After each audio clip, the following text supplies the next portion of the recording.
কন্যার চিরল বিরল চুল, তাহার কেশে জবা ফুল। কন্যার চিরল বিরল চুল, তাহার কেশে জবা ফুল। সেই ফুল পানিতে ফেলা কন্যা করলো ভুল। কন্যা ভুল করিস না, কন্যা ভুল করিস না। আমি ভুল করা কন্যার লগে কথা বলবো না।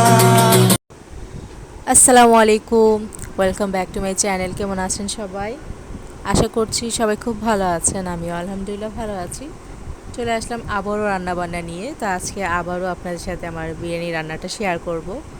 তো যেহেতু এখন আমি নিয়মিত কোনো ব্লগ শেয়ার করতে পারি না, অন্যান্য ব্লগ আসলে করার সুযোগ হচ্ছে না, তো যেহেতু প্রতি শুক্রবারে বাসায় চিকেন বিরিয়ানিটা রান্না করা হয়, তাই তখনই আর কি রেসিপিটা একটু ভিডিও করি যেন আপনাদের সাথে শেয়ার করতে পারি। তো সেটাই, তো এই তো দেখতেই পাচ্ছেন এখানে কিন্তু আমি চিকেনের পিস, তারপর আলু, এগুলো সব বিরিয়ানি মশলা যা যা আমি দেই, তো সবগুলো মশলা দিয়ে সুন্দর করে মেখে রেখে দিয়েছিলাম। তো আগের দিন রাত্রে ফ্রিজে রেখে দিয়েছিলাম, নর্মাল ফ্রিজে।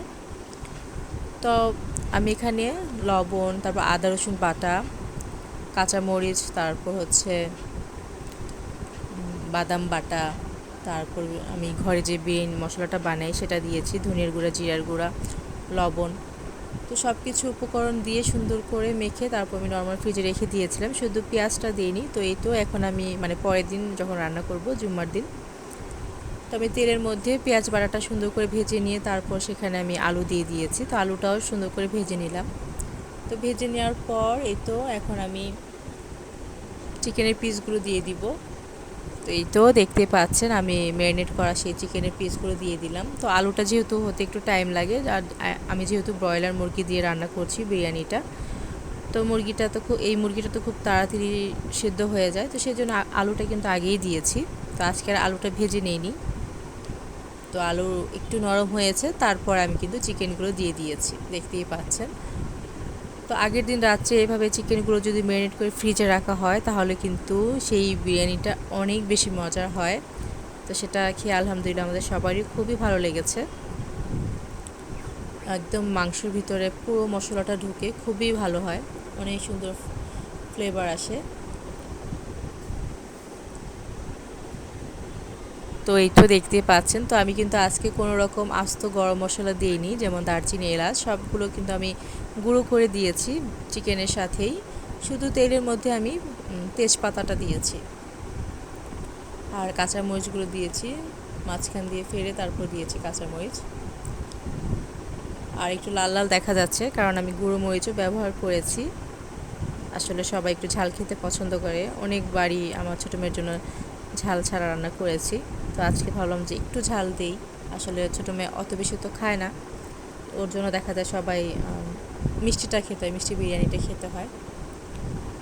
তো মুরগিটা যখন হয়ে আসছে তখন কিন্তু আমি মাওয়া দিয়েছি, উপর দিয়ে মাওয়া দিয়ে দিয়েছিলাম। আর চিকেনটা যখন ম্যারিনেট করেছিলাম তখন কিন্তু আমি টমেটো সস আর লেবুর রস দিয়েছিলাম। তো বাসায় টক দই ছিল না, তো সেজন্য আমি লেবু রসটা একটু বেশি পরিমাণে দিয়েছি। লেবু রসটা দিলে টক দইয়ের কাজ হয়ে যায়, অনেক সুন্দর ফ্লেভার আসে, একদম টক দইয়ের মতোই লাগে। তো কোনো রকম দুধ দিইনি, টক দই দিইনি, আমি টমেটো সস দিয়েছি, বাদাম বাটা দিয়েছি, বিরিয়ানি মশলা দিয়েছি আর লেবু রস দিয়েছি। তো এগুলো দিলেই কিন্তু বিরিয়ানিটা অনেক বেশি মজা হবে। তো বিরিয়ানি রান্নাটা কিন্তু আমার হয়ে গেছে। তো মাংসটা আর আলুটা আগে রান্না করে উঠিয়ে নিয়ে তারপর আমি পোলাওটা রান্না করে নিয়েছি, তারপর পোলাওর উপরে আমি মাংসটা দিয়ে দিয়েছি। আর এখন এই তো দেখতে পাচ্ছেন আমি এখানে চিকেন তান্দুরি বাসায় বানাচ্ছি। তো প্রথমে আমি কিছু চিকেনের পিসগুলো যা যা মশলা দেওয়া দরকার, তো সেগুলো মশলা দিয়ে আমি একটু সেদ্ধ করে নিয়েছি, সামান্য পরিমাণ তেল দিয়েছিলাম।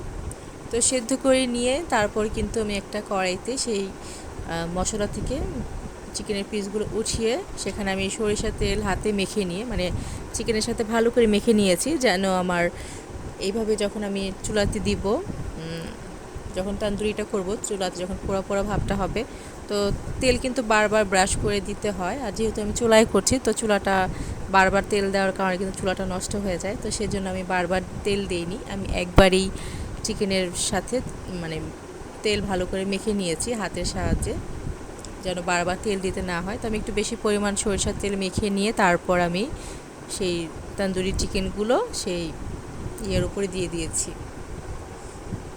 কি বলে নেটের উপরে দিয়ে তারপর চুলার আগুনটা মিডিয়াম টু লো হিটে আমি সেটা তন্দুরি করে নিয়েছি। দেখতেই পেয়েছেন মাশাআল্লাহ অনেক ভালো হয়েছিল।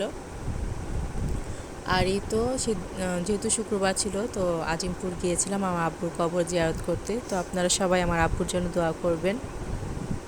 তো আব্বুর কবর জিয়ারত করে এসে তারপরে তো আমরা খাওয়া দাওয়া শুরু করে দিলাম। তো এই তো আজকের ব্লগটি এই পর্যন্তই। সবাই ভালো থাকবেন। আল্লাহ হাফিজ।